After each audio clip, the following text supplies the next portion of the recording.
Speaking of TV, I don't think a lot of people realize before you were Big Vito, you did just regular Saturday morning TV matches. I did those. Everyone started out that way. How did you first get hooked up doing TV? Was that through Johnny Rods? No, it was through Sonny Blaze, who used to recruit for Tony Garea. And he asked me one day when I was doing a Johnny Rod show with Tommy Jeanette, he said, "Hey, Vito, you want to come on and you want to go to WWF?" So I said, "Yeah." So, and then, one thing led to another, and I was a regular on WWF TVs for a while, for years. I did a run of 8 years on and off because I was in territories. I would come back, I would go do TV, I would come back, and it was a pleasure and an honor to do those TVs because I got some of the greatest experiences of my life Right. doing that, just like everybody else who did the TVs. Some guys were successful, some guys weren't. Some guys made it from that status to go and have a long career and make it on the major network, and go and sign deals other places. You got to know when to pull back and say, okay, I don't want to get typecasted as a TV guy. How did you know when to stop doing TV? So when I was in the territories and the guys came up to me in Puerto Rico, I believe it was, and they said, "Vito, you're gonna have to stop doing TVs." So I said, "Why?" So they says, "Well, if you're gonna be a main guy here in our TV program," I says, and you're losing in the WWF, how are we supposed to push you successfully? And everybody had seen me in the WWF. It wasn't like I was an unknown going to these places. Everybody knew I did the work. It was just an opportunity to get over as a heel and win matches and be in storylines when they used to have them back then. So I mean, it wasn't a done and like, it's not knocking nobody, but then they used to typecast people and they said, you don't want to be a Barry Horowitz, you don't want to be a Johnny Raj, you don't want to be an SD Jones, but those guys worked for 20 years plus doing that specific type of work, which is a credit to them. But Right. people don't realize is that Johnny Rods and SD Jones and Barry Horowitz were in territories where they got over before they went to the WWF TVs. Right. Right. There's job guys and then there's wrestlers who lose all the time. There's a big difference.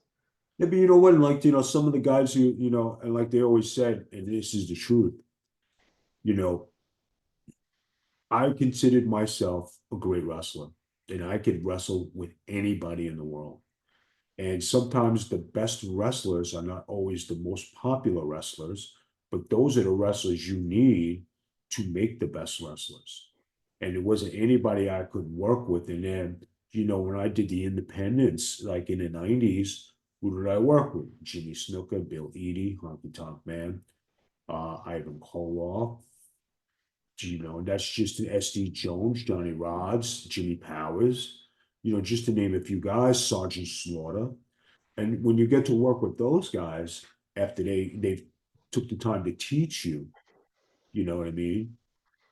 You're a well-rounded oiled machine, you know, keeping with knowledge that these guys are sharing with you, right? And then it comes to a point where, well, Vito wrestles with the big time, and this guy wrestles with all the stars, and they don't want you to come wrestle on their independent shows because they don't want to be outshined. But I was different than all the guys because I was wrestling the big stars all along from my first year. I started wrestling the Bret Harts and the Shawn Michaels and the Undertaker, the British Bulldog, Big Boss Man. Here I am wrestling these guys. And when I got on the independents, is all right, Vito, you're gonna wrestle the same guys that was you just wrestled on TV. And then you're like, okay, but what about me?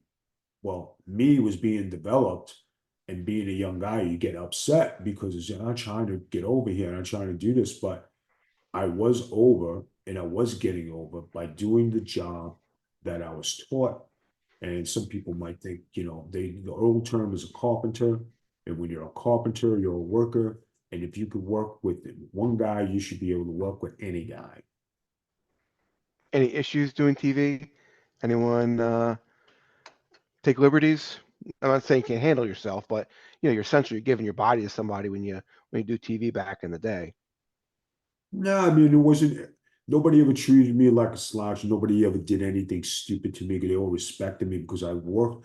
And Mike, you will remember, I was one of the very, very, very select few who actually got offense back in those Mhm. days. A lot of guys didn't get nothing. I used to have regular matches on Monday Night Raws from the Manhattan Center, and I got offense to get all the, I had a 7 minute match with Tatanka, 8 minute match with Tugboat. And I wasn't a regular on TV. I was just a regular guy. I was just a guy out there.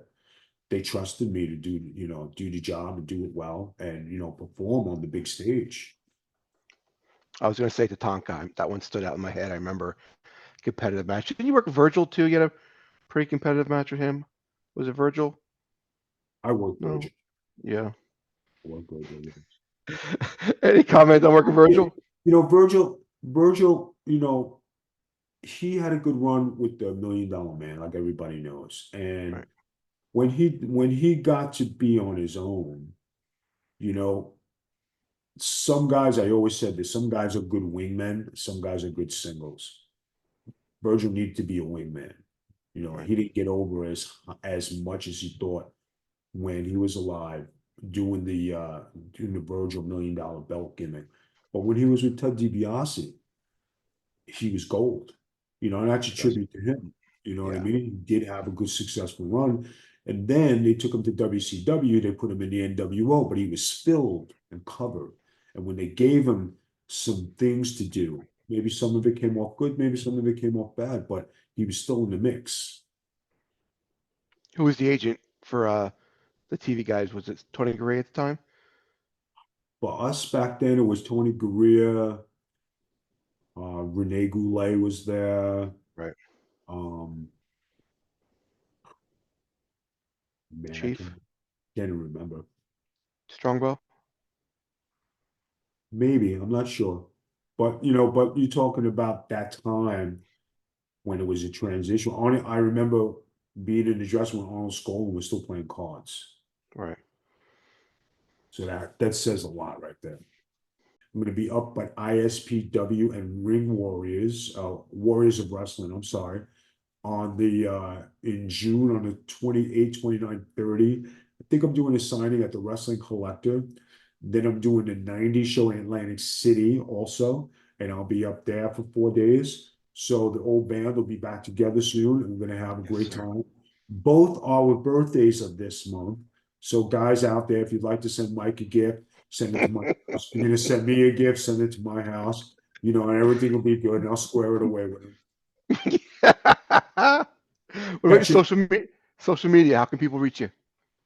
We are going to look at the Big Vito brand. If you want to email me, it's bigvito@bigvito.com. Go to TikTok, go to Instagram, go to Twitter at the Big Vito brand. You have my YouTube page, the Big Vito brand, guys. Enjoy all the content. It's great stuff. It's great to be here. Press the like button. Give me a follow. I'd always appreciate the help.